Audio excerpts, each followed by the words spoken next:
وزیر داخلہ رانا ثناء اللہ نے کہا ہے کہ جے آئی ٹی کی تفتیش کے دوران چیئرمین پی ٹی آئی نے کہا کہ ان کے پاس قتل کی سازش کا کوئی ثبوت نہیں ہے۔ فوجی ادارے کے خلاف چیئرمین پی ٹی آئی نے جو الزامات عائد کیے، جو بھی گھٹیا گفتگو کی، جب اس حوالے سے ان سے تفتیش کی گئی تو انہوں نے تمام باتوں کو تسلیم کیا۔ کسی بھی جگہ یہ نہیں کہا کہ یہ ان کی آڈیو اور ویڈیوز نہیں ہے۔ وزیر داخلہ رانا ثناء اللہ نے کہا کہ چیئرمین پی ٹی آئی نے تفتیش کے دوران اعتراف کیا کہ جتنے بھی بیانات ہیں ان کی کوئی بنیاد اور ثبوت نہیں ہے۔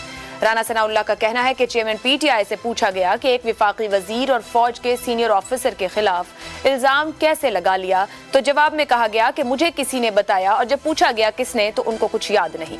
چیئرمین پی ٹی آئی کا وہ بیان تحریر میں لایا گیا جس پر انہوں نے دستخط کیے ہیں۔ یہ تفتیشی عمل کے بعد ایک مستند دستاویز ہے جس پر جے آئی ٹی مختلف مقدمات میں تفتیش کر رہی ہے، اور اس کے پاس یہ ثبوت ہے جس پر چیئرمین پی ٹی آئی نے خود دستخط کیے اور خود تسلیم کیا کہ وہ الزامات لگانے، جھوٹ بولنے اور گھٹیا الزام تراشی کرنے میں کوئی مثال نہیں رکھتے، بغیر کسی ثبوت کے اس قسم کے الزام تراشی کرنے کے ماہر ہیں۔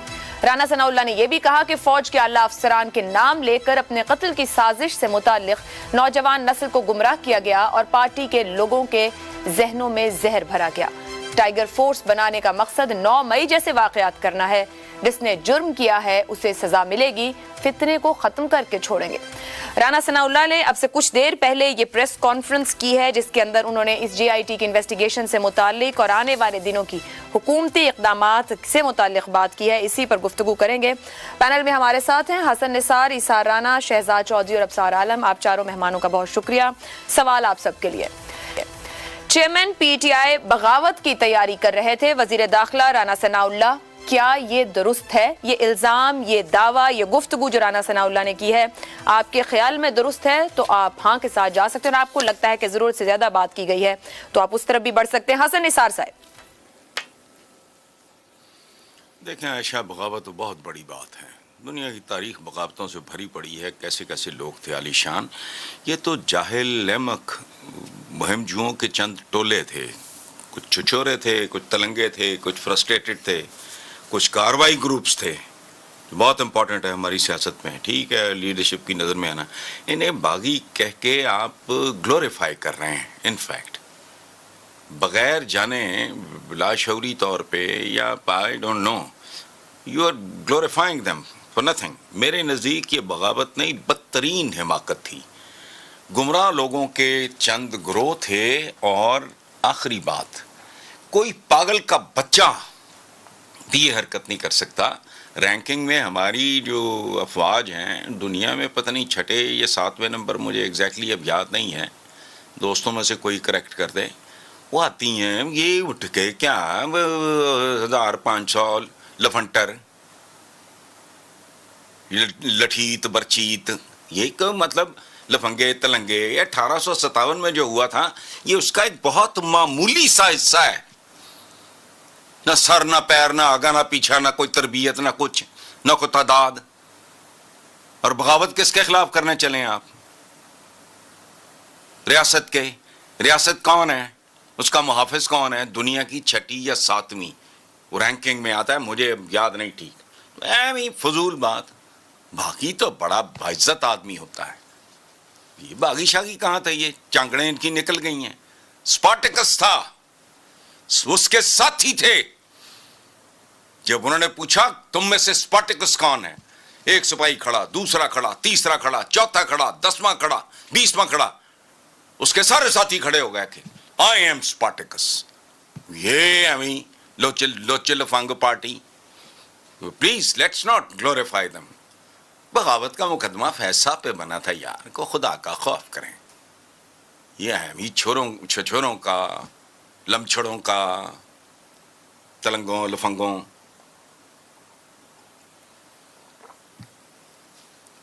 وہ ایک دن ابصار صاحب نے کہا تھا اس کا کیا، حسان کا او بھائی بات سنو، یہ ڈگریاں میرے پاس کتنی ہیں، میرا رویہ کیا ہے، میرا خاندان کیا ہے، میرا آگا پیچھا کیا ہے، میرا ذاتی رویہ کیا ہے، تو یہ نہیں ہوتا۔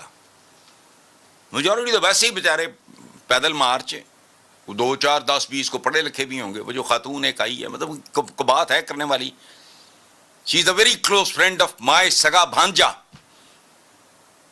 اب میں اس سے آگے نہیں جا سکتا, چھوڑ دیں.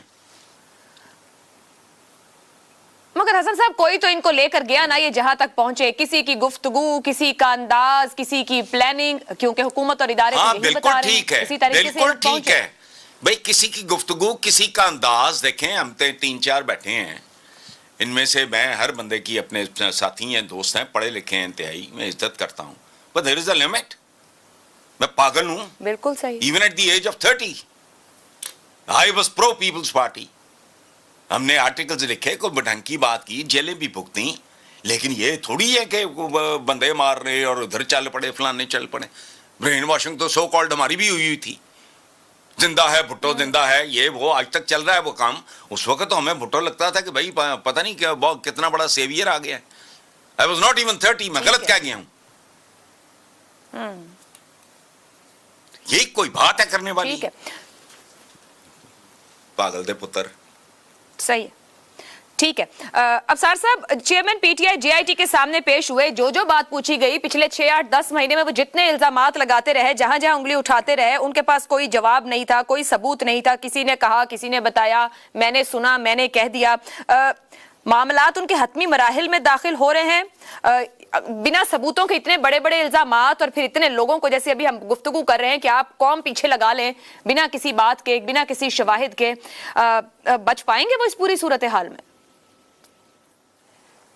دیکھیں, یہ بچنا یا نہ بچنا تو اس پہ میں آتا ہوں, لیکن حسن نثار صاحب نے جو بات کی ہے نا, یقین کریں اس سے بہتر یہ ممکن نہیں تھا اس سارے معاملے کو سم اپ کرنا. اس کو آپ بغاوت کہہ لیں, اس کو فساد کہہ لیں, اس کو حماقت کہہ لیں. یہ اصل بات یہ ہے, آپ نے جب باغی بننا ہوتا ہے نا, پھر ہر کوئی کھڑا ہو کے کہتا ہے میں اسپارٹیکس ہوں. بس یہ نہیں ہوتا پھر کہ جی میں تو صرف وہاں پہ نعرے لگانے گیا تھا, میں یہ کرنے گیا تھا. اور یہ وہ کیا بات تھی, کیا مثال دی ہے, اور یہاں پہ کیا حالات ہیں. یہاں یہ پاور گیم ہو رہی ہے ساری, وہاں سروائیول کی جنگ تھی, اپنی شناخت کی بات تھی. تو وہ ہوتے ہیں باغی. یہ باغی کہنا واقعی باغیوں کی توہین ہے. توپوں کے دہانوں پہ باندھ کے انگریزوں نے اڑا دیا مسلمانوں کو اور ہندوؤں کو اور سکھوں کو, جب 1857 کی جنگ آزادی جس کو ہم کہتے ہیں, اور انگریز جس کو غدر کہتا ہے. تو یہ ہوتی ہے بغاوت کہ پھر بندہ توپوں کے دہانے پہ کھڑے ہو کے کہتا ہے آزادی زندہ باد. پھر یہ نہیں ہوتا کہ پھر فٹافٹ آپ ساتھ ہی دوسرا سٹیٹمنٹ بیان ریکارڈ کرنا شروع کر دیں کہ نہیں مجھ سے غلطی ہو گئی, میری برین واشنگ کی گئی تھی, مجھے تو یہ کیا گیا تھا. تو یہ بات تو یہاں تک بالکل ٹھیک ہے, لائن کوئی نہ کوئی کراس ہوئی ہے. اور بالکل ٹھیک ہے یہ بات بھی کہ جذبات بھی میں اپنے آپ کو آج بھی اینٹی اسٹیبلشمنٹ کہتا ہوں, لیکن اینٹی اسٹیبلشمنٹ کا مطلب ہے کہ فوج کی سیاست پہ مداخلت کے ہم خلاف ہیں, جو آج بھی ہیں کل بھی ہوں گے. اس کی وجہ یہ ہے کہ ہم اس ملک کو آگے لے جانا چاہتے ہیں. اس کا یہ مطلب نہیں ہے کہ میں کسی جرنیل کے گھر میں گھس کے اس کو آگ لگا دوں یا اس کے چیزوں کو اٹھا کے لے جاؤں. تو یہ دیکھیں, یہ اس طرح تو نہیں مہذب معاشروں میں ہوتا. تو میں اس بات سے بالکل ان کے تجزیے سے متفق ہوں, اور اس سے بہتر نہیں ہو سکتا. جو بات ہے قانون کی, دیکھیں خان صاحب نے ایک تو انہوں نے مسلسل ٹارگٹ کیا ہے, اس میں کوئی شک نہیں ہے, انہوں نے لوگوں کو گمراہ کیا ہے, اور لوگ سادہ تھے اور وہ بالکل باغی نہیں تھے, نہ بغاوت پہ آمادہ تھے. یہ کوئی بھگت سنگھ کو تو سامنے بٹھا کے خان صاحب خطاب نہیں کر رہے تھے نا. کچھ اٹھائی گرے کے پی سے آئے تھے, کچھ اٹھائی گرے پنجاب کے تھے, جو اپنے اپنے مال غنیمت کے چکروں میں بیٹھے ہوئے تھے کہ جس دن اعلان ہوگا ہم چیزیں لوٹ کے بھاگ جائیں گے, اور یہی کیا انہوں نے. تو یہ بھگت سنگھ کو سامنے بٹھا کے خان صاحب لیکچر نہیں دیتے رہے. تو اس لیے خان صاحب نے لیکن جو لیکچر دیے ہیں, جو مسلسل انہوں نے ایک ذہن سازی کی ہے, اور اس کا مقصد یہ تھا. دیکھیں میں خود اس میں سے گزرا ہوں ذاتی طور پہ, جب میں پیمرا میں تھا, کہ 2 ٹی وی چینل کی صرف اجازت ہوتی تھی کینٹونمنٹ میں دکھائے جانے کی, میسز میں دکھائے جانے کی. اتنی ذہن سازی کی گئی کئی سالوں تک, اور اس ذہن سازی کی بدولت خان صاحب کو یہ تھا کہ فوج کے اندر بغاوت ہو جائے. خان صاحب اپنے جو تھے نا باغی لے کے موزے تنگ بن کے نہیں جا رہے تھے, ان کا سارا جو جوا تھا وہ اس بات پہ تھا کہ فوج کے اندر بغاوت ہو جائے گی, اور فوج کے آفیسر دوسرے جو جرنیل جا کے آرمی چیف کو کہیں گے کہ آپ سائڈ بیٹھ جائیں. آپ کی طرف آؤں گی, ابصار صاحب کو ہم سن نہیں پا رہے. فارمیشن کمانڈرز کانفرنس کا بھی ایک اعلامیہ آیا کہ مقدمات میں تفتیش ہوگی.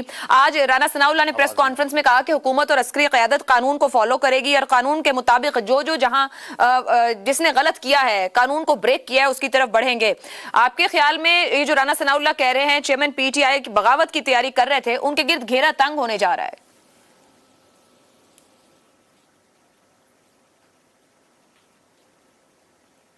کہتے ہیں کہ پنچ آف سالٹ کے ساتھ ایکسیپٹ کرنا پڑتا ہے. میری آواز آ رہی ہے آپ کو؟ ہلو جی سار صاحب، شہزاد صاحب کی بھی آواز نہیں آ رہی ہے، دوبارہ ان سے رابطہ کرتے ہیں. آپ کہیے گا کہ معاملات کس طرف جا رہے ہیں؟ کیا چیئرمین پی ٹی آئی کو احساس ہو رہا ہے پوسٹ 9 میں کہ اتنا پلوں کے نیچے سے پانی نکل گیا ہے؟ دیکھیں، یقینی بات ہے کہ انہیں یہ احساس ہو نہیں رہا ہوگا، احساس ہو چکا ہوگا، اور جو کچھ ان کے ساتھ ہو رہا ہے اس سے انہیں اس بات کا اندازہ ہو گیا ہوگا. پنجابی میں کہتے ہیں تیر نہیں تھے تکا، تو چل گیا تو تیر نہیں تو تکا ہوتا ہے، اور پھر ہمیں جو ہم کرتے ہیں اس کے پھر خمیازہ بھی ہمیں بھگتنا پڑتا ہے. اور جو اب موجودہ حالات ہیں اس میں آپ کو یہ بات دیوار پہ لکھی نظر آ رہی ہے کہ جن لوگوں نے ریاست سے ٹکرائے ہیں ان کو نہ صرف سزا ملے گی بلکہ نشان عبرت بھی بنایا جائے گا، اور بنایا جانا بھی چاہیے. اور میں یہ سمجھتا ہوں کہ یہ چونکہ ایک قومی سطح کا معاملہ ہے تو اس پہ قوم کو بھی اعتماد پہ لے لینا چاہیے، اور جو چیزیں اب تک حکومت کے پاس آ چکی ہیں جسے وہ بغاوت کے زمرے میں گنتے ہیں، وہ قوم کے سامنے لانی چاہیے تاکہ قوم کو بھی پتہ چلے کہ اصل گیم کیا ہو رہی ہے.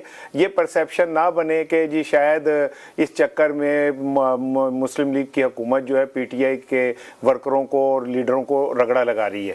بہتر یہ ہوگا کہ یہ جتنے بھی ثبوت ہیں یہ بھی ایک دفعہ قوم کے سامنے لائے جائیں تاکہ انہیں اصل چہرہ نظر آئے. باقی میں یہ سمجھتا ہوں کہ صبح سے لے کے شام تک وہ رانا ثناء اللہ سے لے کے اور شہباز شریف تک ان کو صرف ایک کام ہے، 9 مئی بغاوت اور سزا اور کچلنا.